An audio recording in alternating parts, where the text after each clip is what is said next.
Martin, the Wonder Boy. Nagkaroon po ng injury sa kanyang dibdib. He was supposed to fight. He admitted na nangapa siya ron at medyo kinala para pagdating sa laban. Ay yun nga, maganda rin yung bob and weaving nitong Oscar Dugue. A good right because of the layoff. So talagang merong mag-southpaw stance ito. Kasi merong ganung forma rin minsan ng kaliwa itong si Oscar Dugue. A good counter to the back. And based on what I saw sa mga previous fights, si Oscar Dugue mas aktibo sa... Makikita mo, may galaw, ano? Itong si Oscar Dugue. Oh, good. Jab straight. First round is enough para sa kanila. Good body shot by Carl James Martin. Miss Martin. Oscar Dugue. Tama sa katawan, pero sabi na po natin Carl James Martin. His work cut out for him. Carl James Martin. Oh, tumama ng kanan doon. Parang ganun din ginawa niya. Parang nagpapawis lang ng first round. So back and forth action. Body scheduled for 10. Carl James Martin from the Philippines against. Balik agad sa ring.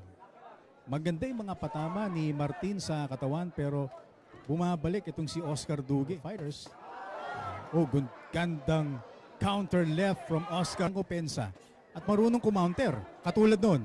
That was a counter right. Much better round. Habang tumatagal, gumaganda yung kanyang... Kita nyo yung depensa na yun, ano, ni Oscar Dugue. At Oscar Dugue living up to yung expectations sa kanya na magandang depensa. At mayroong pampabaon. Biglang may lusot na kanan from Oscar Dugue. Body shot from Carl James. Wins, 5 losses. Bakit siya kinuha ng camp ni of a fight scheduled for 10? Carl James Martin from... And mukhang yung jab ni Carl, hindi pa rin natin masasabi na effective dito until ito nga po nangyari. Nakita na. Pero parang kulang sa snap yung suntok ni Martin. Good uppercut. Nag-i-improve na yung kanyang timing. At ang maganda rito, at least nabibigyan siya ng ibang klaseng style ni Oscar Dugue. So kita niyo naman yung pawis ni Carl. Although sa tansya natin parang walang masyadong threat in terms of lance ng mga suntok na pwede niyang asahan. Now that plano nga po nila na Oscar Dugue, relax ka lang bro. Showing a lot of toughness. Taking a lot of punishment from... Ba't mapapansin? Playing mind games na kunyari pagod na para makakita rin ng opening. Carl Martin, uppercut. Kasama natin dito. Isang masipag at very group. Kasama po natin dito, very professional. And Oscar trying to break the defense of Carl James Martin. If ever, no? Kung meron mga na i-offer dito si Oscar Dugue. Mas maganda yung bob and weave, maganda yung sa mukha, pati sa katawan. Tulad niya. And Oscar Dugue attacking Carl.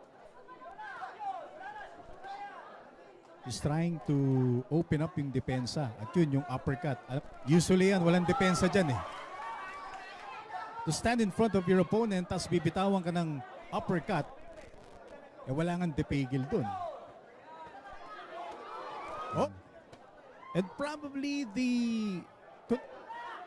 maganda yung forma na nag-ensayo. No?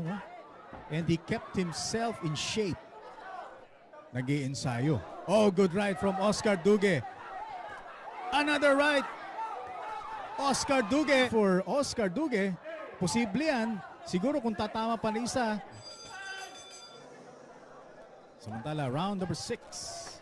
Turn around action. At napailing doon si Carl James Martin. He knew na tinamaan siya. You know, whatever mga patama ni Oscar Dugue, probably yung depensa ni Carl James Martin. Oh, good left hook. Kanina niya pa binabato yun. Body shot by... And Martin being aggressive here. Parehong kamay nakaangat. Body shot by Carl James Martin. Martin trying to finish this bout. Oscar Dugue fighting back. And a looping left. But si Oscar Dugue, still threat yung mga suntok ni Oscar Dugue. Kaya siguro inaatake na ni Carl James Martin. Natin I think perhaps realizing na kaya niya yung suntok ni Oscar Dugue. Katulad doon, isang kanan rather mula kay Oscar Dugue. Meron na tayong nakikitang konting maga sa left eye from Carl James Martin, pero makikita mo si Oscar Dugue. Hindi total back pedal no? Si Oscar Dugue minsan meron ding abante. Atin yung mga kaibigan natin sa Trophy C. Oy, tumama ron si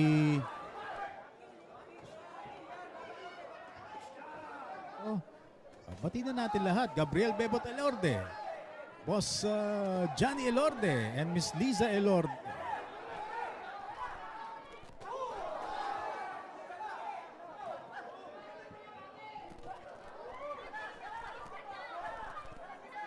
I think maraming question marks sa team, ano? Tignan nila, no? If ever matapos ito ng ganito, Carl James Martin, in some ways nakakayanan din. Masaktan dito si Oscar Pantleoff.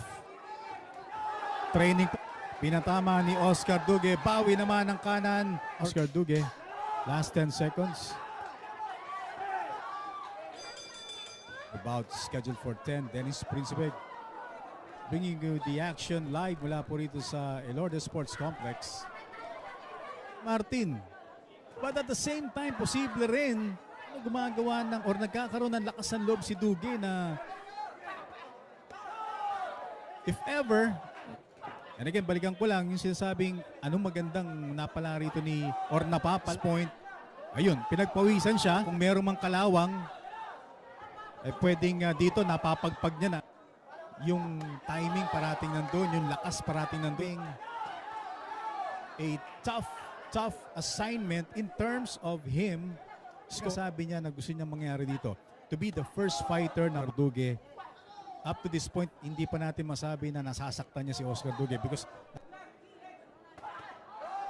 good one, two. Yung kanyang opensa aktibo naman. Marami siya mga patama.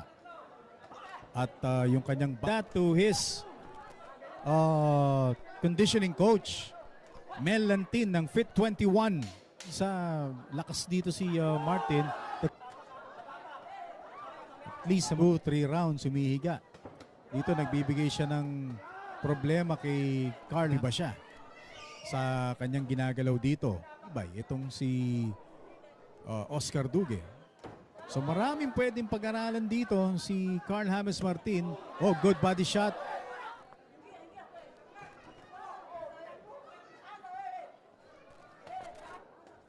Na maski doon pa napapansin na rin natin na malakas pero hindi tumatama.